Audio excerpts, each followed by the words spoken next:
2016 정기국회 대비 국회의원 워크숍을 시작하겠습니다. 민생과 통합의 광폭 행보를 보이시고 계시는 추미애 당대표님의 인사 말씀이 있겠습니다. 의원 여러분께서는 힘찬 박수로 맞이해 주시기 바랍니다.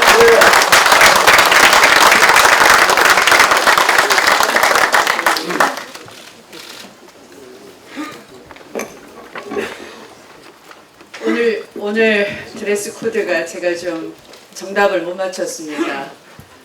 광주 5.18 교육에 가서 우리 지도부가 다 참배하고 오느라고 이렇게 검은 복장이 됐습니다.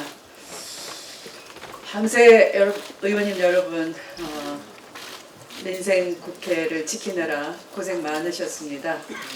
의원님들께서 실시간 단톡방에 올려주신 정보를 보면서 또 안타깝게도 대한민국 국회의 상징인 우리 국회의장님 방을 그 누구도 아닌 집권당이 여당이 점거하고 있는 그런 사진과 글들 모습을 보면서 참으로 속이 터지고 답답했습니다. 뭐 잠도 잘 안 오더라고요. 우리 최고위원님들 얼굴이 다 잠을 못 주무신 그런 기색입니다. 오늘 정말 우리가 더 무겁게 민생에 대해서 책임진다는 그런 자세로 워크숍에 임해 주셨으면 좋겠습니다. 국회의장의 개원사에 대해서 도대체 어디가 틀렸고 잘못된 것인지 묻고 싶습니다. 어디가 문제입니까? 대통령께도 묻고 싶고 또 회의장을 박차고 나간 새누리당의 국회의원님 또 이 사태에 대해서 책임이 있는 새누리당 당대표와 원내대표께도 도대체 어디가 틀렸고 잘못된 것인지 다시 묻고 싶습니다. 우병우 민정수석은 주요 공직의 인사검증을 하는 자리고 올라오는 인사에 대해서 품평을 하는 자리이니까 멱살잡이를 하고 있는 거죠. 목줄을 틀어지고 있는 거죠. 그 자리가 부패한 진원지이고 또 그곳에서부터 인사 난맥이 비롯되고 있지 않습니까? 그걸 새누리당 의원들도 잘 알고 있어요. 대통령만 모르고 있습니다. 그래서 우리 새누리당 의원님들께서 울고 싶은데 뺨을 맞았다 하는 식으로 공연한 트집을 잡고 있는 것 같습니다. 하루빨리 민생국회로 돌아오기 바랍니다. 제가 집 나간 사람들 다 돌아오게 하는 가을 전어처럼 우리 당 전당대회에서 그런 사람이 되겠다 했는데요. 남의 당 전당대회라고만 여기지 마시고 우리 새누리당도 그런 말씀은 좀 새겨 들었으면 좋겠습니다. 빨리 돌아오십시오. 정기국회 시작부터 새누리당 행태가 걱정됩니다. 집권당이 국회 일정을 보이콧하는 웃지 못할 상황입니다. 이 상황이 발생한 원인은 단 한 가지라 생각합니다. 지난 총선 국민의 뜻이 무엇인지 여전히 모르고 있기 때문입니다. 국민의 민의를 읽지 못하는 정치는 위험천만입니다. 지난 총선 국민께서 만들어준 16년 만에 여소야대는 여든 야든 정치권 모두에게 통합과 민생을 주문했습니다. 국민의 민생이 위태로운 지금 집권당이 국회 일정 전체를 보이콧하는 것은 국민에 대한 정면 도전이 아닐 수가 없습니다. 민생이 벼랑 끝에 있습니다. 국민의 삶이 총체적 위기입니다. 새누리당은 국민이 선택한 변화된 국회, 변화된 국민의 민심을 정확히 읽고 국회로 복귀하기 바랍니다. 그것이 집권당으로서의 책무입니다. 제발 일하는 국회 만들자고 호소드립니다. 9월 정기국회 우리 당의 목표는 첫째도 민생, 둘째도 민생, 셋째도 민생입니다. 현안이 셀 수도 없을 만큼 산적해 있습니다.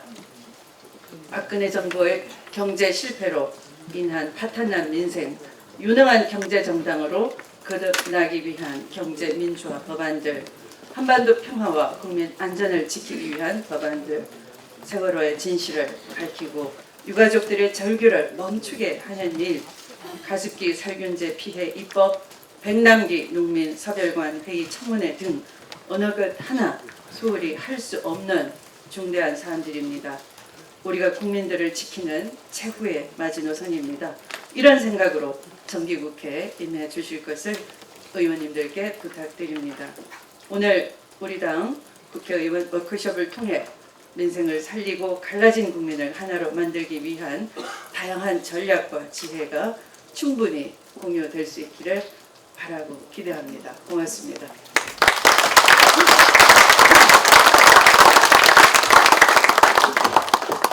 예, 감사합니다. 다음으로는 강원 전략으로 원내를 잘 이끌고 계시는 이상호 원내대표님의 말씀을 듣도록 하겠습니다.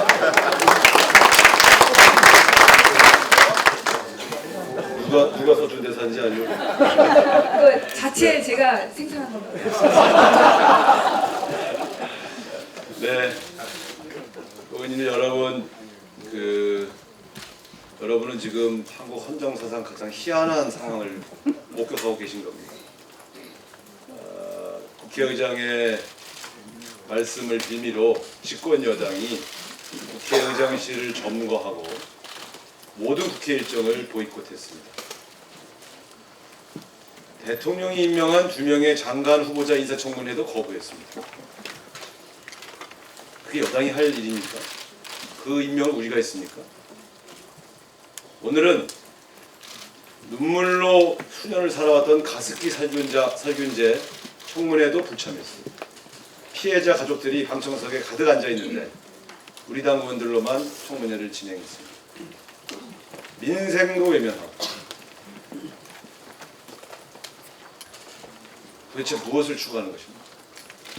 최근 어제 오늘의 이 행태는 새누리당이 우병우 민정수석을 지키는 행동대원들로 전락한 것입니다. 부끄러운 줄 알아야 합니다.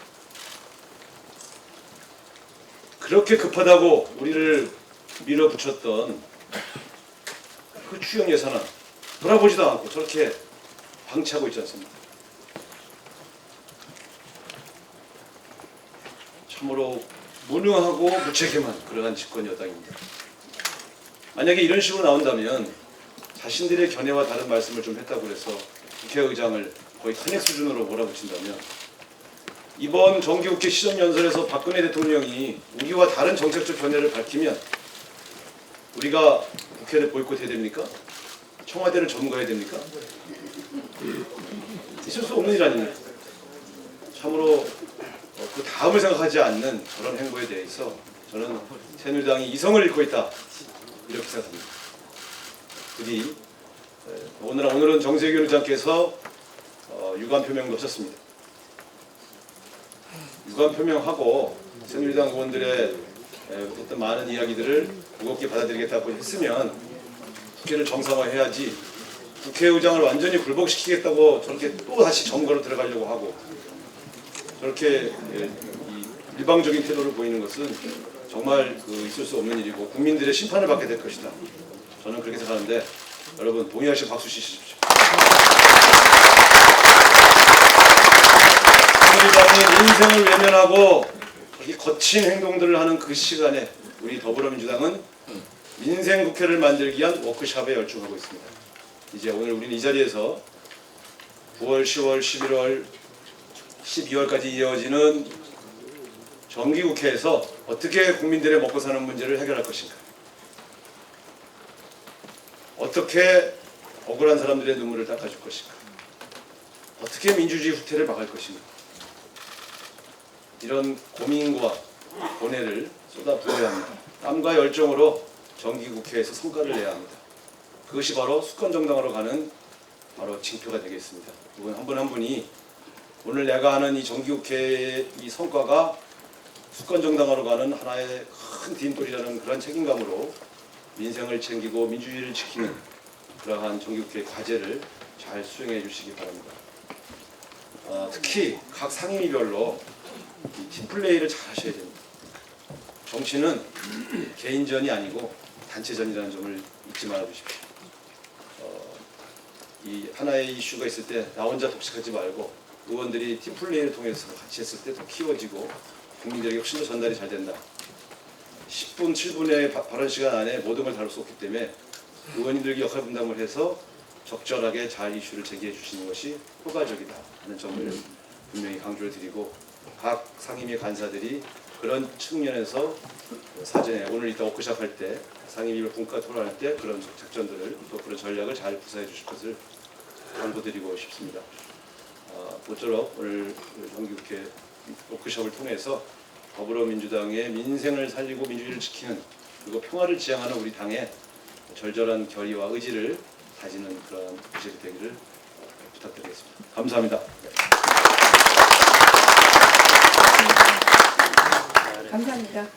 그럼 본격적으로 어떤 상황에서도 할 일을 하는 더불어민주당의 워크숍 프로그램을 진행하겠습니다. 첫 번째 순서로 정기국회 일정 및 주요 현안에 대한 박한주 수석 부대표님의 발제가 있겠습니다. 뜨거운 박수로 맞이해 주시기 바랍니다.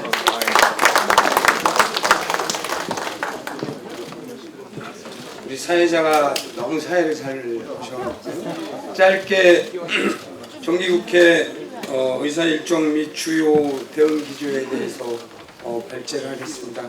어저께 9월 1일 제346회 정기회 개회식이 됐고요. 본회의는 아직 시작도 못했습니다. 기다리고 있는 상황이고, 9월 5일 다음 주 월요일부터 7일까지 교섭단체 대표 연설이 있을 예정입니다. 그리고 9월 20일부터 23일까지 4일간 대정부 질문을 잡았는데 20일이 월요일이 아니고 화요일입니다. 왜 그랬냐면 추석 연휴 끝나고 대정부 질의하시려면 하루 정도는 실무적으로 좀 배려를 할 필요가 있다. 그래서 조만간 대정부 질의하실 또 의원님들도 신청을 받을 예정이란 말씀 드리겠습니다. 그리고 정기국회 하이라이트인 우리 국정감사가 9월 26일부터 10월 15일까지 20일간 있을 예정이고요. 그 뒤에 일정에 대해서는 추후 또 양당 3당 간에 협의를 해서 일정을 잡을 예정입니다. 다만 기 예정됐던 9월 7일 백남기 청문회와 9월 8, 9일 조선해운 구조조정 연석 청문회는 현재 초유의 사태, 여당이 모든 국회 일정을 거부하는 바람에 일정을 잡지 못하기 때문에 현재는 증인 채택 문제나 일정에 관해 대해서 간사간 준비를 하고 있습니다. 그래서 정상화가 되면 곧바로 차질 없이 두 청문회가 열릴 수 있도록 준비하고 있습니다. 그래서 이제 일정과 관련돼서는 다음 주부터는 우리 각 상임위별로는 26일부터 10월 15일까지 있을 피감 기관에 대한 국정감사 준비들을 좀 내부적으로 오늘 워크숍에서도 말씀 상임별로 논의하시겠지만 다음 주부터는 그러한 부분에 대해서 디테일하게 자세하게 그런 피감 기관들을 준비하시는 작업도 필요하다는 말씀드리겠습니다. 두 번째로는 정기국회 대응 기조에 대해서 간략하게 말씀드리겠습니다. 첫째는 지상과제는 오직 민생입니다. 국민의 먹고 사는 문제를 해결하지 않고서는 어떠한 대의도 명분도 구호도 통하지 않는다라고 하는 상황인식을 함께 하셨으면 좋겠습니다. 둘째는 세계 3대 목표가 있는데 민생경제, 국민안전, 국민주권으로 규정하고 이 부분에 대해서는 잠시 후 추가로 좀 더 자세하게 말씀드리겠습니다. 셋째는 경제민주화 관련 입법 관철로 불평등 해소와 일자리 창출, 이 또한 민생을 살리는 지름길이다 이렇게 생각합니다. 넷째는 16년 만에 여소야대 첫 정기국회에서 야당의 힘을 주신 국민의 뜻을 받들어서 든든한 야당의 존재감을 부각시켜야 될 겁니다. 아마 우리 의원님들의 정기국회 활동을 통해서 여소야대의 힘을 국민들이 온몸으로 느끼실 수 있도록 노력해 주셨으면 좋겠습니다. 다섯 번째는 박근혜 정권의 불안한 안보를 냉철히 분석하고 비판해서 더민주가 이제는 유능한 안보 대안을 제시할 수 있는 그런 기회가 됐으면 좋겠습니다. 그래서 이 기조와 관련돼서 구체적으로 말씀드리면 목표 및 주요 과제는 지난 20대 우리 총선 때 국민들하고 약속했던 부분도 일정 이번 정기국회에서 실현을 시켜야 된다고 생각합니다. 그래서 우선 민생경제, 국민안전, 국민주권을 되살리고 수호한다는 3대 목표 아래 6대 과제를 설정했습니다. 입법 과제에 대해서는 조금 있다가 우리 윤호중 정책위 의장님께서 또다시 설명을 드리도록 하고 간략하게 말씀드리면 가장 먼저 민생경제 분야 첫 번째 과제는 민생회생입니다. 그래서 이번 정기국회에서는 이명박 박근혜 정권 9년 경제 실패를 확실히 추궁하는 그런 정기국회를 만들고자 합니다. 또한 우상호 원내대표 취임 이래 4대 민생 TF 활동을 총 정리하고 일정 성과를 내는 그런 정기국회가 됐으면 좋겠습니다. 이게 아마 저희가 첫 번째 20대 들어와서 워크샵 하면서 의원님들하고 결의했던 것이 첫 번째가 기억나시죠? 잘 모르시고 벌써 3개월 지나시네. 예, 청년 일자리 창출 그래서 TF가 있고요. 서민주거 안정 TF, 가계부채 경감 TF, 사교육비 해소 TF 이 4대 TF가 그간 끊임없이 논의도 하시고 입법과제도 도출하셨고 그래서 이 부분이 일정 정기국회에서 실현할 수 있도록 준비해 주셨으면 좋겠습니다.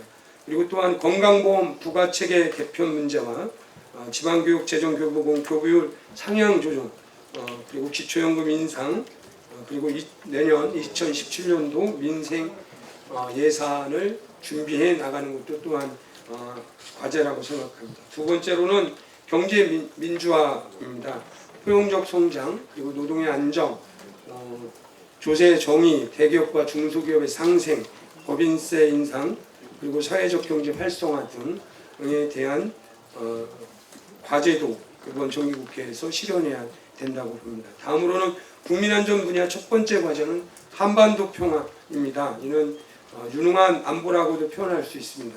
그래서 적대적 대북 정책에 대한 폐기, 남북관계 개선 문제, 다자간 외교 보건 문제, 그리고 사드 현실적 대처 방안 등 정기국회에서도 논의가 돼야 될 것 같습니다. 국민안전 분야 두 번째 과제는 안전사회입니다. 각종 재해나 인재 예방체계 확충의 문제나 각종 묻지마 범죄, 혐오 범죄 등을 예방할 민생 치안 역량 강화에 대한 문제, 그리고 메르스, 콜레라 등 감염병 대응 능력 제고 등을 안전사회를 위한 과제를 또 더불어민주당이 우리가 준비를 해야 될 내용들입니다. 다음은 국민주권 분야 첫 번째 과제는 민주회복입니다. 검찰개혁, 공수처 도입 등에 대해서 이번 정기국회에서 나름 성과를 내야 될 과제입니다. 언론자유 보장과 공정언론 실현, 그리고 역사교과서 국정화 금지, 사생활 보호와 인권침해 예방 등이 이미 20대 총선 공약에 국민들한테 약속했던 과제라는 부분을 다시 한번 상기시켜드리겠습니다. 국민주권 분야 두 번째 과제는 든든한 야당, 여소야대 총선 민심에 부응하자는 것입니다.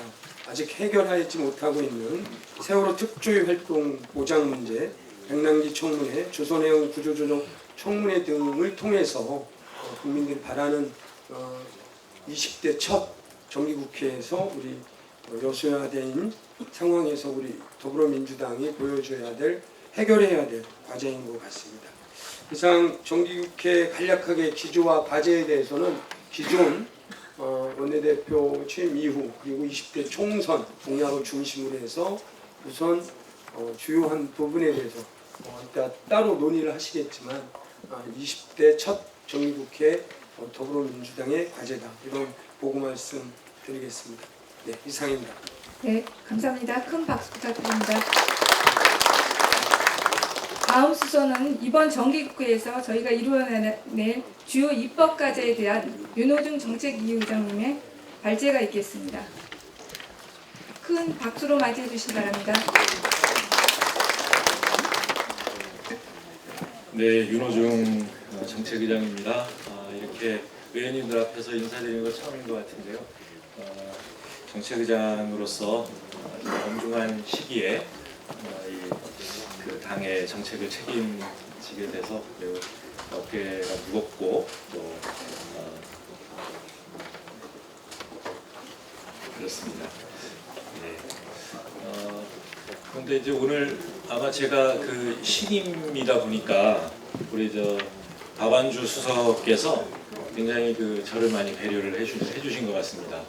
제가 해야 할 말의 상당 부분을 원내 전략 차원에서 말씀을 뭐 거의 다 해주셔서 이 동어반복을 해야 되나? 저는 그러면 이제 그 자료에 있는 거는 76개 법안을 저희가 정책위에서 더불어 민생 행복 76개 법안이다 이렇게 해서 선정을 했습니다. 그런데 이것은 뭐 우리 정책위가 특별히 이 별도로 만든 것이 아니라 그동안 이 박완주 수석께서 말씀하신 것처럼 이 당의 그 특위를 통해서 공정언론 특위라든가 국민연금 특위라든가 또 원내에 설치됐던 민생 4개 특위, 4개 TF, 또 정책위에 설치됐던 TF 이런 의원 여러분들께서 이 활동에 오시면서 만들어 온 그런 법안입니다. 이것이 우리 당의 입법 전략의 핵심을 차지하고 있다. 이렇게 이해를 해주시면 고맙겠습니다. 이 76개 법안은 크게 경제민주화, 경제살리기 법안이 23개, 또 민생복지 향상이 23개, 그리고 민주회복과 역사정의 세우기 30개 이렇게 3대 분야로 나뉘어져 있다라는 말씀을 드리고요. 저는 제게 할애된 시간을 이렇게 이 말씀을 드리면 어떨까 싶습니다. 오늘 정부가 내년도 예산안을 제출을 했습니다. 그리고 국무회의 등을 통해서 내년도 올 하반기와 내년도의 경제정책 방향과 또 정부 여당이 추진하고자 하는 입법 이 법안 이런 것들을 이제 뭐 4대 개혁이라는 이름으로 발표한 바 있습니다. 이 부분에 대해서 간단하게 평가를 드리면서 우리가 이번 정기국회는 이제 예산과 또 예산 부수법률 그리고 이 민주주의와 관련된 민주회복과 관련된 여러 법안들을 우리가 다루게 되는데요. 그 방향에 대해서 함께 나누고자 합니다. 우선 지금 상황이 우리가 놓여져 있는 상황이 매우 엄중합니다. 사실 잘 아시는 것처럼 지금까지는 2018년서부터 경제 인구가 줄어들 거다 이렇게 이야기를 해왔습니다. 근데 더 땡겨져 가지고요. 내년부터 경제 활동 인구가 줄어들기 시작합니다. 2023년에는 절대적인 인구가 줄기 시작을 합니다. 다시 말하면 인구 절벽이 내년부터 시작이 되는 것이고요. 그다음에 박근혜 정부가 지금 내년이 5년 차를 맞게 되는데 이 5년 동안 2%대 성장을 해오고 있습니다. 딱 한 차례 2014년도에 3.2% 성장을 한 것 빼놓고는 올해 정부가 목표로 세우고 있는 것 이게 이제 추경을 통과시켜서 이걸 잘 써야 0.2% 이 경제 성장 효과를 거둬서 2.8% 성장할 거다 이렇게 목표를 세우고 있는데 그 목표도 2.8밖에 안 됩니다.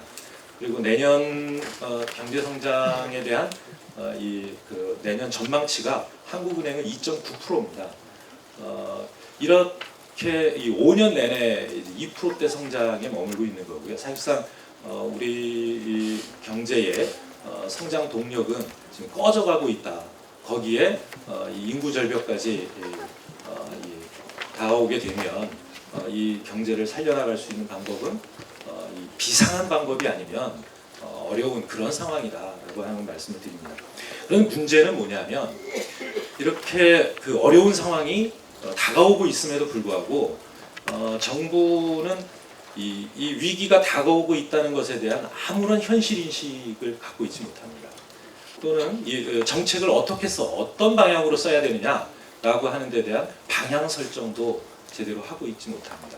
그 다음에 요번에 처음으로 이제 400조가 넘는 400조 7천억의 예산안을 국회에 제출했는데 이 400조 7천억의 예산은 그냥 지금까지 해오던 거 그냥 이렇게 답습하고 있습니다. 한마디로 말해서 정책적 상상력이 고갈된 정부입니다. 그냥 대책이 없는 아무런 다가오는 위기에 대한 대책을 세워놓고 있지 않고 또 그것을 찾아보기 어려운 그런 이 정부입니다. 아마 정부 여당이 새누리당이 뭐 어제 정기국회 첫날서부터 이렇게 국회를 공전시키는 이유는 자기들이 이 나라를 이끌어갈 국정을 책임질 어떠한 이 자신감도 없기 때문이 아닌가 이런 의심이 들 정도입니다. 그렇기 때문에 저희가 이번 국회에서 예산을 심사하는 데 있어서도 그렇고 우리가 중점적으로 추진하고자 하는 법안의 이 방향도 그렇고 이것은 우리 당이 지금까지 정리해왔던 경제민주화 정책을 통해서 또는 이제 소득 주도 성장이라는 그런 개념을 통해서 또는 공정 성장이라는 그런 개념을 통해서 최근에 정리된 것은 포용적 성장 이렇게 이야기를 해오고 있는데요. 그것은 이제 세계적으로 경제학계에서 최근에 정리한 것은 포용적 번영입니다. 포용적 번영이라는 개념으로 집대성이 되고 있는데요.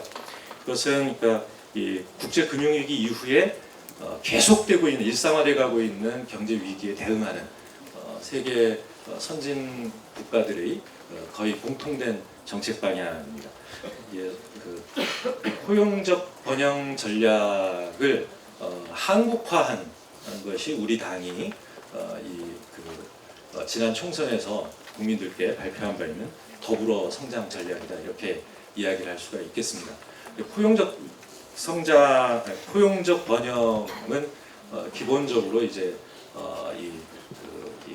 우리 사회의 총 수요를 늘려서 국민의 소득을 늘리고 또 수요를 확충해서 그래서 경제를 살려가자라고 하는데 기본적인 방향을 가지고 있고 그렇게 해나가는데 우리 한국이 가지고 있는 특수한 상황들을 고려해야 된다라고 하는 것이죠. 그 특수한 상황은 우리 의원님들이 그동안 과제를 발굴해온 것과 대부분이 일치하는 것입니다.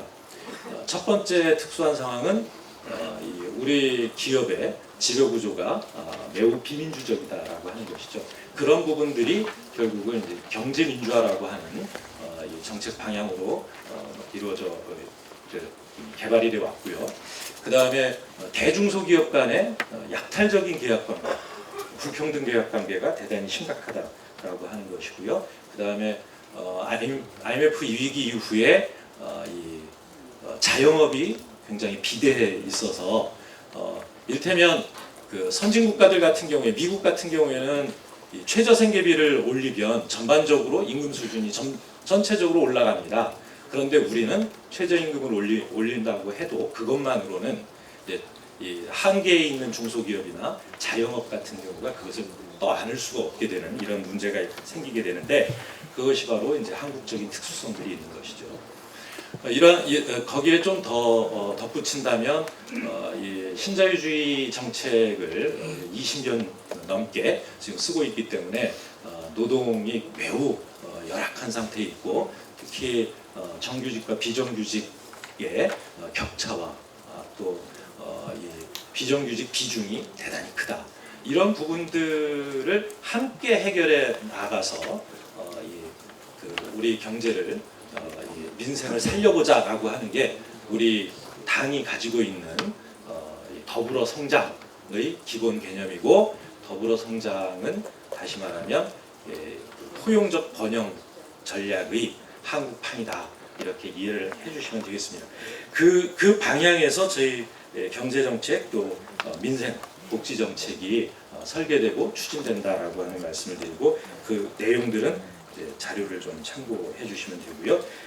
그래서 이번 그 정기국회를 통해서 정부가 이 내놓고 있지 못한 대책, 민생 대책을 우리가 우리 이 더불어민주당이 주도적으로 내놓고 그것을 관철시켜 나가는 그런 국회가 될 수 있도록 최선을 다하자 이런 말씀을 드립니다. 그리고 의원님 여러분들께서 저는 깜짝 놀랐습니다. 이 지난 한 100일 정도 되나요? 그 기간 동안 의원님들이 무수한 법을 개발하고 만들어서 제출을 해놓으셨습니다. 정말 수고 많으셨고요. 이렇게 열심히 일하는 의원님들은 제 기억으로는 처음이 아닌가 싶습니다. 우리 의원님들이 그렇게 가지고 있는 이 정책에 대한 열정, 법안에 대한 열정이 꽃피워질 수 있도록 정책위에서는 적극적으로 뒷받침하고 열심히 돕겠습니다. 여러분 이번 정기국회에서 많은 성과 내주시기 바랍니다. 감사합니다.